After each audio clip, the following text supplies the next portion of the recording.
What is your great goal, and how will you measure achieving it?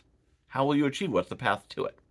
At the risk of making one less video, I'm going to combine two of the 9 foundational questions of business, the second and the third. What is your goal, and how do you measure it? Now, these are two separate questions, but we're going to discuss them together. First one is, what is your goal? This is the thing we talk about, your vision. What is your grand vision? I want to live in the mountains. I want to be in front of millions of screaming fans. I want to be famous. I want to be financially secure, whatever. What is the qualitative goal?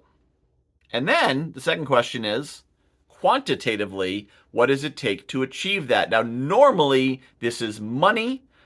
Generally, this is some kind of number that would achieve this, right? I want to live at a mansion. A mansion is going to cost me at least $3 million. I need $3 million to live in a mansion. Why do we separate them?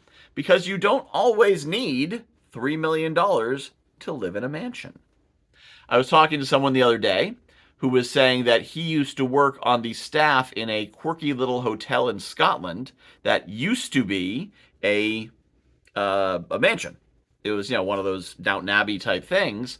And so the staff could live in the servants' quarters, would be fed by the hotel, and would also be paid with the no rent, no cost. So they were living in a mansion, living and working in a mansion. Did not need $3 million, didn't need $3. In fact, it was a job, and a perk of the job was living in the mansion. And this now brings to a question, when you say you want to live in a mansion, does this mean you think it'd be really cool to live in a giant building, a giant opulent building, or does it mean you want to be like Lord Grantham in Downton Abbey and have servants and have all the opulence of wealth? These are two very different things.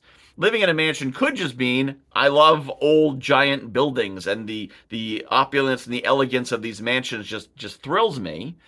Or it could mean I want to be the kind of person who builds a mansion. And these are two very different things, which is why it's crucial to dig into not just what is the grand goal, but what does it look like to get there? And are there alternate paths to get there?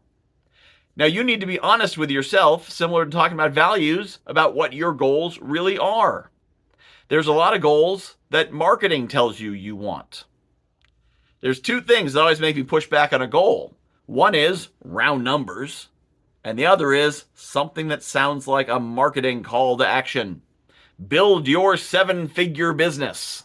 When somebody tells me, I want $1 million business, you want $1 million, not $1,000,001, not 900,000, 1 million, 1,000,000 US dollars. Not $1 million Canadian dollars, not £1 million pounds, not €1 million euros, a 1 million US dollar business. That is an awfully specific number. And it's arbitrary, because there's no one out there who made $999,000 last year and life was crap, and they made $1,010,000 this year, and now everything's amazing, because it's an arbitrary number.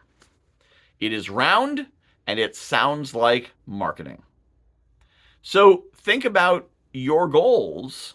Are they something you saw in a marketing video that sounded pretty cool when someone was trying to sell it to you, or is it really your goal? I encourage you to use the 7 levels deep exercise to really delve into this, and that is the simple exercise of taking the goal and then saying, why is that important to you? Why is that important to you? Why is that important to you, to each answer? I want $1 million business. Why is that important to you? Because I want to have more impact. Why is that important? Because God gave me a message to share with the world. Why is that important? Da-da-da-da-da-da-da-da. And you may get to the bottom and realize that you don't need $1 million. You don't want $1 million. You want 1 million followers. You want 1 million students. You want 1 million listeners.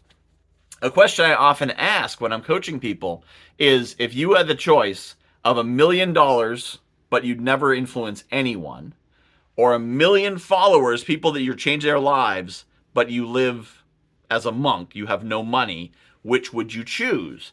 And most people say 1 million followers. Now, do they really mean it? I don't know, but most people say that because most of the kind of people I consort with It's influence and making a difference. It makes a difference for them. That may not be you. You may say, no, I'll take $1 million just free and clear. Give me the lottery money. That's great. Then I'll do some other stuff. That's fine. It's not about what I think you should be doing. It's about what you think you should be doing. But the key thing is to be clear on what your goal is and how you are going to get there, and then to build everything out towards that, because now you can take every decision you make, every choice you make, and compare it. Does this advance me towards my goal?